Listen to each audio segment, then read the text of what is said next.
Jamani Watanzania wenzangu, ndugu zangu wa Tanzania, Watanzania wenzangu, moja kati ya vita tulionayo, changamoto tulionayo, uharibifu tulionao ni kuhusu hivi vizazi vyetu, kuhusu hawa vijana wetu, kuhusu huu uzao wetu ambao kwa sasa wanajiita Gen Z.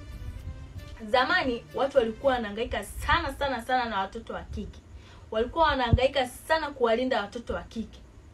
Lakini sasa hivi mtu yupo razi amwache mtoto wake wa kike aende huko akazunguke akazurule, hata kama ni wiki nzima, hata kama ni mwezi.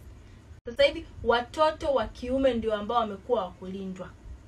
Watoto wa kiume ndio wamekuwa wakufungiwa ndani. Hebu angalia mfano kama hawa. Angalia kama hawa. Wamezaliwa vizuri tu wakiwa ni wanaume kabisa kamili, lakini cheki wanapokuja kuishia. Mpaka inafika muda mtu anatamani awe anazaa tu wanawake peke yake, yani awe anazaa tu watoto wa kike. Maana kuzaa mtoto wa kiume kuna muda imekuwa kama ni hasara.